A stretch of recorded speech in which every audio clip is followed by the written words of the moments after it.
Democrats are supposed to be the party of tax the rich these days, but did you know that some establishment Democrats are currently working to backdoor in a huge tax cut for some of their richest constituents? Let's break it down.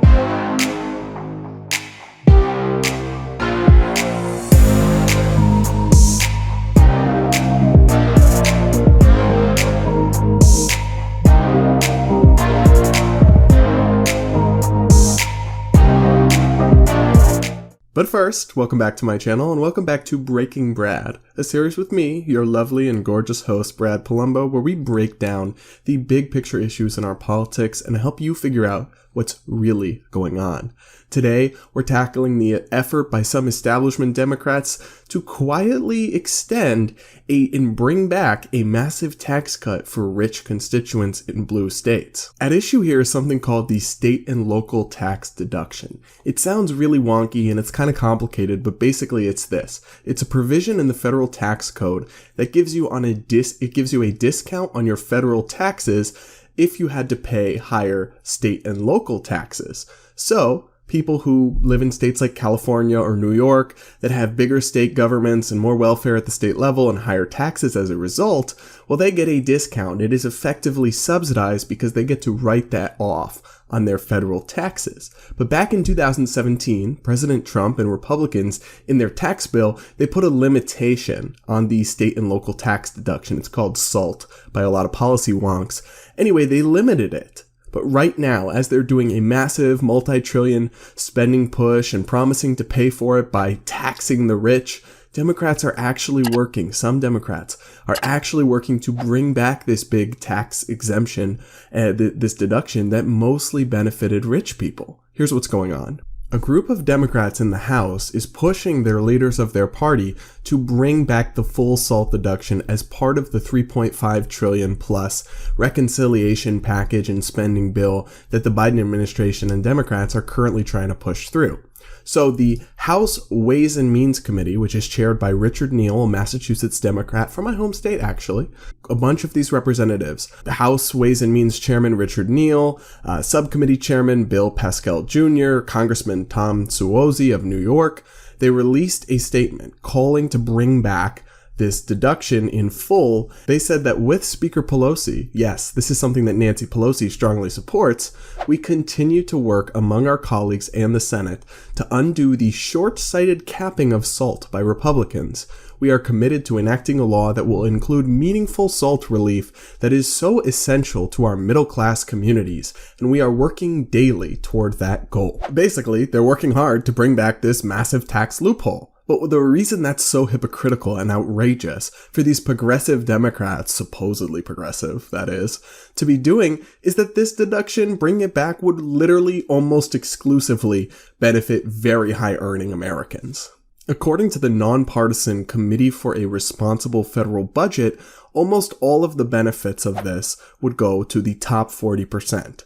Only 0.8%, yes, less than 1% of the benefits would go to the bottom 60% of income earners. And in fact, the top 1% of income earners would see more than half of the total benefit in terms of tax relief from bringing this deduction. Now, when you talk about the top 10% of income earners combined, they've got nearly 90% of the benefit from this deduction if it was brought back. Simply put, this is a tax cut for the rich, a tax loophole for the rich, and it's being pushed by Democrats, of all people. Now, you might say to me, Brad, you're supposed to be a libertarian. Why are you mad about tax cuts? I'm not mad about tax cuts if what we were doing here was cutting tax rates for everybody. What I don't like, what I don't support, is tax loopholes and tax deductions for special interests based on politics, not economics. And that's what this is. Because if you think about who benefits from this tax deduction being brought back, it's almost exclusively wealthy, well-educated residents of blue states who have advanced degrees, who earn a lot of money in different ways. It's basically the Democratic voter base. So even though they're preaching about tax the rich, they're quietly working behind the scenes to smuggle huge amounts of tax relief to their richest constituents. That's political corruption, and I oppose it no matter what. And frankly, honest Democrats should too, even if they otherwise do support taxing the rich. There's one other reason that I really oppose this, and that's that the state and local tax deduction sets up horrible incentives for the growth of government and the growth of the welfare state. Simply put, states and localities should have to pay the full price of the government services that they want. If states like California can pass bigger welfare bills and not have to pay the full cost in taxes, that will incentivize them to have a bigger government and have a bigger welfare state more than they would if they actually had to pay those costs. And it's not fair to force other states' residents to subsidize the costs of your own government programs that only people in your state are benefiting from. So the incentives this thing creates are horrible. Overall, this quiet campaign is hypocrisy, terrible policy, and everything that's worse about Washington, D.C. politics all combined in one. But it's also another reminder that whenever you make the government big and you give these people, these politicians, tons of power and tons of money to dole out, it will always be used, whether they're progressives or Republicans. It doesn't matter what they say, it's about what they do. And that amount of power will always be used for favoritism. And that's what we're seeing here, and it's a disgrace. Thanks for watching, guys, and if you're new here, make sure you subscribe, and I do these videos once a week. I do other types of content too, like podcast interviews with people like Senator Rand Paul and Blair White's been on my channel, so subscribe, stick around for more videos, hit that like button, leave me a comment, let me know what you think.